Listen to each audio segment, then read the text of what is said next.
شائحنا.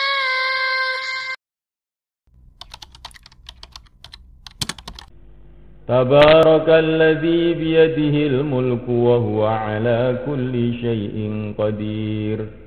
Alladzi khalaqal mauta wal hayata liyabluwakum ayyukum ahsanu amala. Kita didatangkan ke dunia ini hanya untuk diuji. Siapa yang terbaik amalnya sehingga layak untuk menjadi kekasih-kekasih Allah, masuk surga Allah. Siapakah yang tidak baik amalnya sehingga mereka layak untuk masuk neraka Allah. Inilah fungsinya dunia. Fungsinya dunia itu ujian. Allah ciptakan kesenangan-kesenangan di dunia ini bukanlah untuk supaya kita ini bersenang-senang di dunia, bukan.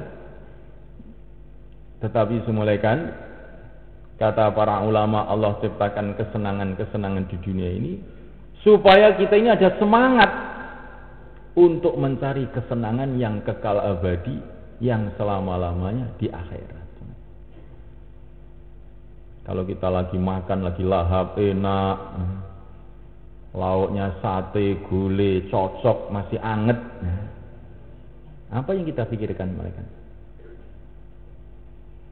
Kita makan satu suap, dua suap, satu piring, sudah perutnya sudah nggak tahan. Kayak apa ya kalau orang itu makan berjuta-juta piring tapi perutnya nggak sakit? Itulah makanan surga semuanya. Nggak ada istilah kolesterol, asam urat, nggak ada.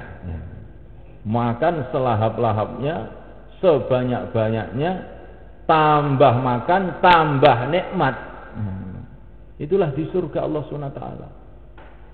Dalam satu hadis dikatakan, setiap ahli surga itu minimal punya pelayan 80.000 pelayan, di mana setiap pelayan membawa makanan dan minuman yang berbeda dengan temannya. Pelayannya membawa 80.000 jenis makanan, 80.000 jenis minuman. Semua dimakan sekali duduk. Setelah dimakan jadi keringat wangi seperti kasturi. Allah berkuasa. Dialah yang menciptakan kasturi. Kasturi itu dari apa? Minyak kasturi yang wangi itu dari apa? Dari kijang. Dari kijang. Kan aneh kan? Jadi kijang ada namanya kijang kasturi. Itu di dalam kulitnya kijang itu ada pentolan-pentolan begitu, isinya minyak kasturi itu. Dari rumput, dari jerami, dari daun-daun diproses oleh Allah SWT di dalam diri kijang itu sehingga jadi kasturi. Nah kita nanti kalau di surga begitu, makan-makan bukan jadi kotoran ke WC, bukan jadi kasturi. Semuanya Allah Ta'ala, Allah berkuasa berbuat apa saja yang Allah mau. Jadi semuanya Allah SWT kesenangan-kesenangan di dunia ini untuk menyemangatkan kita untuk mencari kesenangan yang kekal. Karena kesenangan yang di dunia ini sebentar saja. Sebentar saja. Tidak lama, betul-betul tidak lama. Begitu orang diangkat menjadi pejabat, berarti juga dia sebentar lagi akan diturunkan dari jabatannya. Begitu orang itu muda, berarti dia akan tua. Begitu orang itu sehat, berarti akan sakit. Begitu orang itu gembira, pasti akan sedih. Inilah dunia, kenikmatan yang sebentar. Maka kenikmatan dunia ini adalah untuk supaya kita semangat mencari kenikmatan di akhirat yang nggak ada susah-susahnya lagi. Inilah kenikmatan dunia. Walal akhiratu akbaru darajat wa akbaru tafdila. Sayyidina Umar ibn Abdul Aziz radhiyallahu ta'ala anhu. Asalnya beliau ini seorang rakyat biasa. Kemudian dia diangkat jadi gubernur di Madinah. Setelah itu diangkat lagi jadi menteri di Damaskus. Setelah itu diangkat jadi khalifah, jadi presiden di negeri Islam zaman itu. Kekuasaannya melebihi separuh dunia. Tapi setelah menjadi presiden, jadi khalifah, maka beliau ini kehidupannya berubah. Setiap malam habis isya itu beliau kumpulkan para ulama-ulama. Saya minta dikasih cerita mengenai kehidupan akhirat, katanya. Maka para ulama cerita mengenai keadaan akhirat. Maka kemudian beliau menangis sampai subuh. Begitu malam-malamnya Sayyidina Umar bin Abdul Aziz. Sehingga beliau ini jadi kurus, kering. Setelah jadi khalifah, jadi pejabat tertinggi, jadi kering, kurus. Yang mulaikan Allah Ta'ala, sehingga beberapa temannya yang sudah lama tidak datang melihat beliau ini pangkling. Loh, kamu kok kayak begitu? Dulu kamu ini orang yang gagah, ganteng, terkenal ini, namanya Sayyidina Umar bin Abdul Aziz, orangnya itu gagah, ganteng. Kok kamu jadi kurus kayak begini? Pangkling saya. Maka Sayyidina Umar mengatakan, kalau kamu jumpa kepada saya setelah 3 hari saya dikubur saya, lebih pangkling lagi kamu nanti. Katanya, gak gelem kalah, ya kan? Kalau kamu jumpa saya setelah 3 hari dikubur saya, lebih pangkling lagi nanti kamu. Kenapa kamu berbuat demikian ini ya Amirul Mukminin?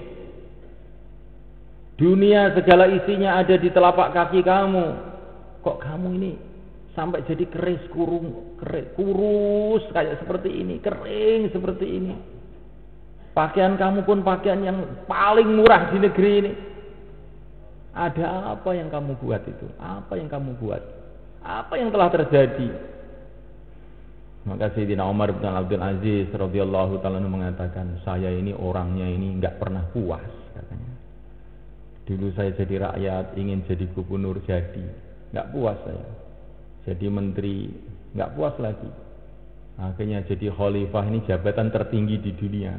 Saya enggak puas lagi. Ingin jabatan di surga saya. Ingin jabatan di surga sekarang saya. Enggak puas ini dengan jabatan ini. Jadi semulaikan Allah Ta'ala, inilah orang-orang soleh dulu semulaikan. Melihat jabatan-jabatan di dunia ini, bukan kemudian mereka ini tergiur kemudian ingin mendapatkannya, tidak. Jabatan-jabatan di dunia ini untuk mengingatkan kita kepada jabatan akhirat yang kekal abadi, yang selama-lamanya. Wa idza ra'aita thamma ra'aita na'iman wa mulkan kabira. Orang beriman nanti di sana jadi raja-raja besar semuanya. Kerajaannya seperti dunia seisinya lipat 10 kali. Kerajaan yang kekal selama-lamanya, jutaan tahun, triliun-triliun tahun, enggak ada habis-habisnya. Kerajaan yang bebas masalah. Kalau kerajaan dunia ini banyak masalahnya, masalah ekonomi, masalah keamanan, masalah ini, masalah itu. Jadi raja di dunia ini mumet juga, sama aja dengan rakyat mumetnya itu.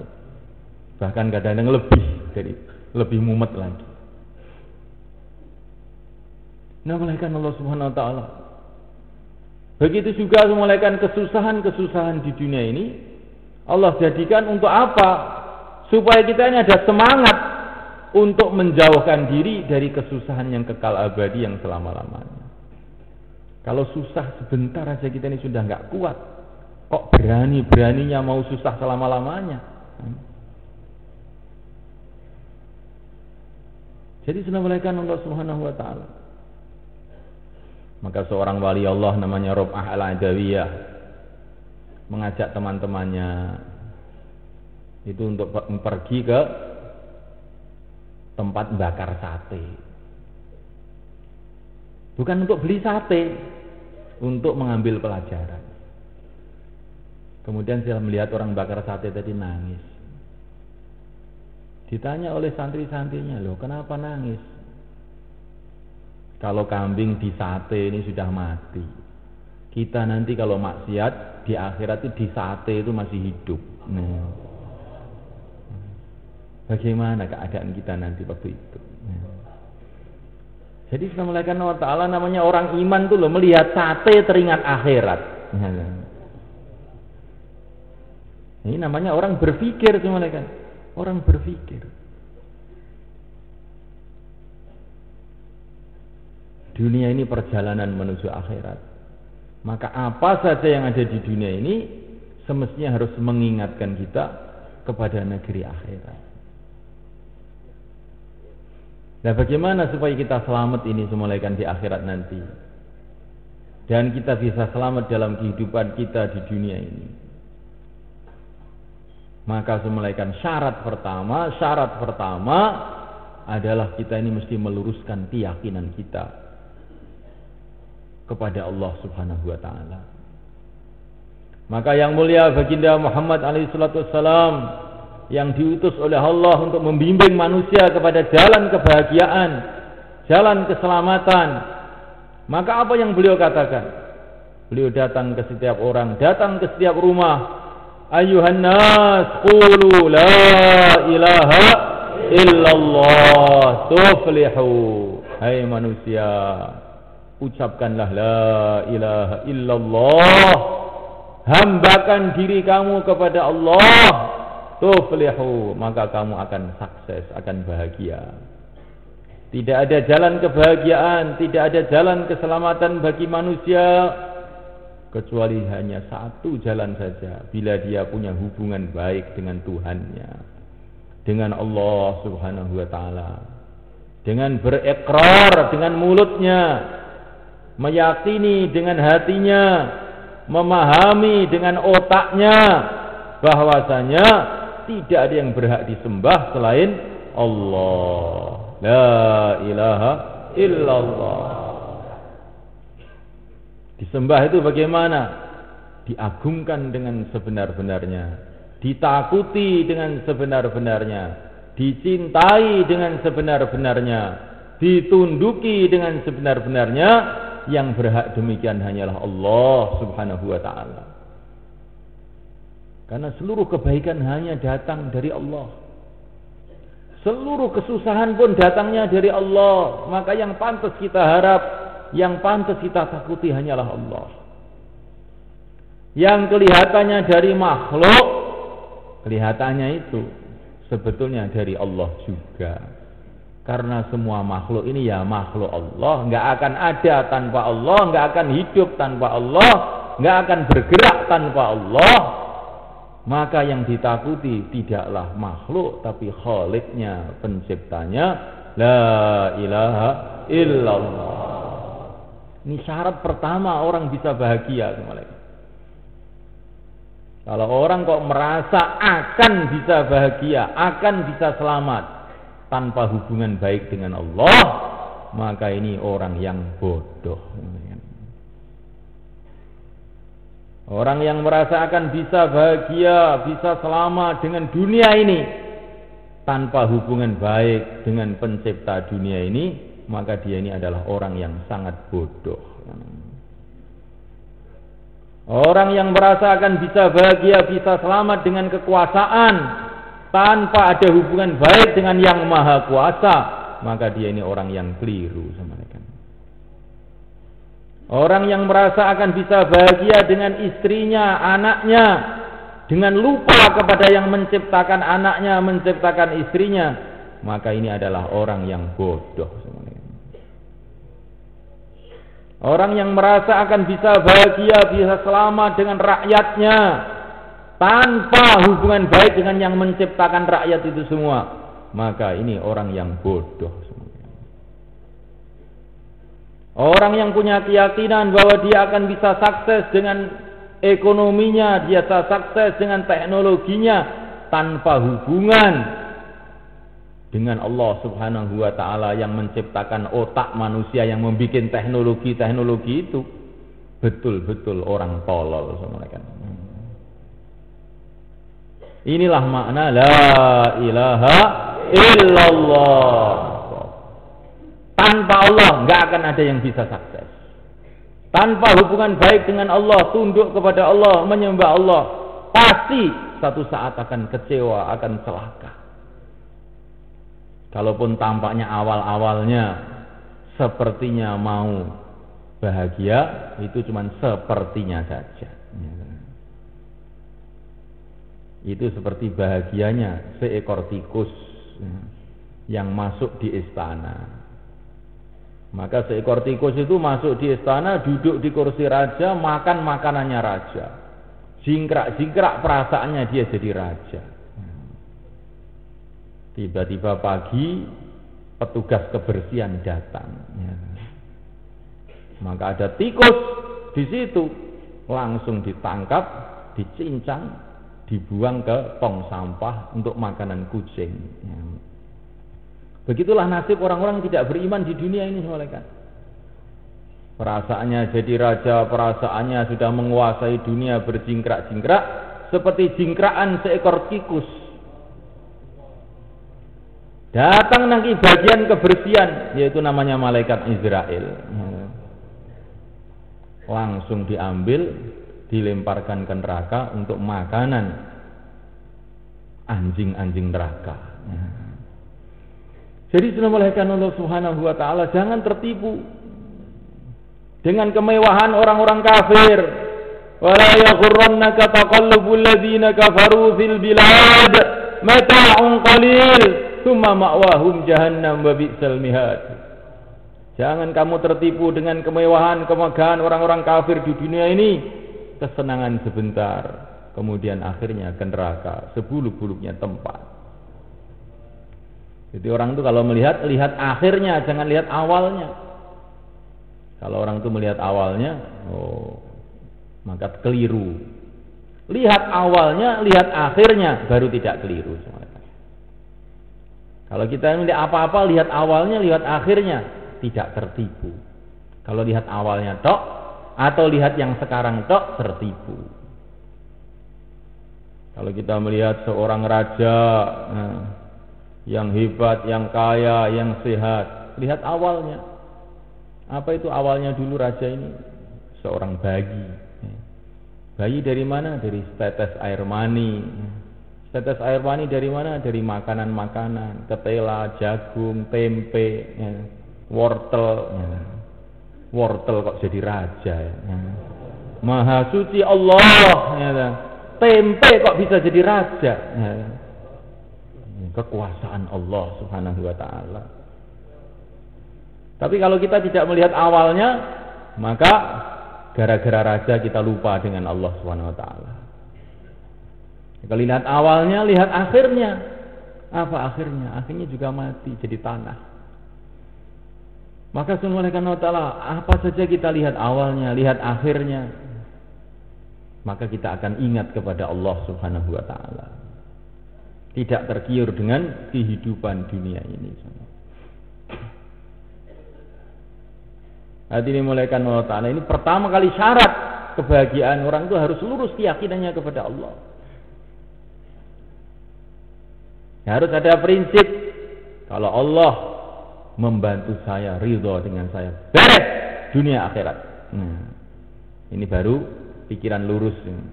Jangan sampai kita ini berpikiran kalau ada uang beres. Belum tentu beres. Kalau setiap ada uang beres, orang-orang kaya tidak akan mati.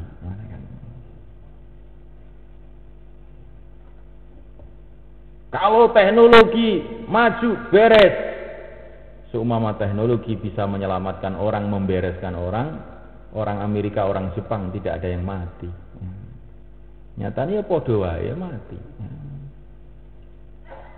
Sebelum ada teknologi, setelah ada teknologi sama saja. Umur manusia 60 tahun, 70 tahun. Sebelum ada ilmu ekonomi, setelah ada ilmu ekonomi, setelah banyaknya sarjana ekonomi, manusia seluruh dunia ya sama aja. Ada yang kaya, ada yang miskin. Sama aja dulu. Bukan setelah belajar ekonomi itu kaya semua, ya enggak. Ya pancet saja. Yang kaya miskin itu memang sudah ditulis oleh Allah SWT. Sebelum ada ilmu kedokteran, orang itu ya sakit, ada yang sakit, ada yang sehat. Setelah ada ilmu kedokteran ya sama saja, ya sakit, ya sehat. Termasuk dokternya juga ya sakit, ya sehat. Ya. Bahkan biasanya dokter itu banyak penyakitnya. Ya. Biasanya lah, jadi Assalamualaikum Allah Subhanahu wa Ta'ala. Maka ini keyakinan yang tidak benar ini kita buang. Keyakinan yang sahih, kalau Allah tolong saya ya beres. Kalau Allah tidak tolong saya nggak akan beres, apapun saja. Walaupun seluruh dunia membantu saya, mendukung saya, tapi kalau Allah tidak membela saya, habis saya akan celaka. Iyang surkumullah fala ghaliba lakum wa iyakhzulkum faman dalladzi yansurkum min ba'di. Kalau Allah tolong kamu, siapa yang bisa mengalahkan kamu? Kalau Allah tidak tolong kamu, siapa yang akan bisa menolong kamu? Kemudian memulaikan Allah Ta'ala, setelah keyakinan kepada Allah benar, kita yang kedua, kita harus punya keyakinan yang benar kepada utusan Allah yang mulia baginda Muhammad SAW. Satu-satunya jalan yang akan bisa mendatangkan hubungan baik kepada Allah hanya jalan yang ditunjukkan oleh Allah sendiri melalui utusan Allah yang mulia baginda Muhammad SAW, yang kemudian diajarkan kepada para sahabat, para tabi'in, tabi'ut tabi'in, para ulama-ulama sampai sekarang. Itulah jalan satu-satunya. Jalan satu-satunya, tidak ada jalan yang lain. Ini urusan ini tidak ada demokrasi. Urusan agama itu Assalamualaikum warahmatullahi wabarakatuh. Ini penduduk sini kebanyakan itu enggak sholat, maka ya walaupun enggak sholat ke surga, tidak seperti itu. Nah ini suara terbanyak enggak sholat ya Pak? Iya. Nah suara terbanyak enggak sholat ya yang ke neraka ya yang terbanyak itu. Bahkan Nabi mengatakan 1000 orang yang ke surga 999. Jadi Assalamualaikum Allah Subhanahu wa Ta'ala. Jalan satu-satunya hanya jalan Rasulullah SAW.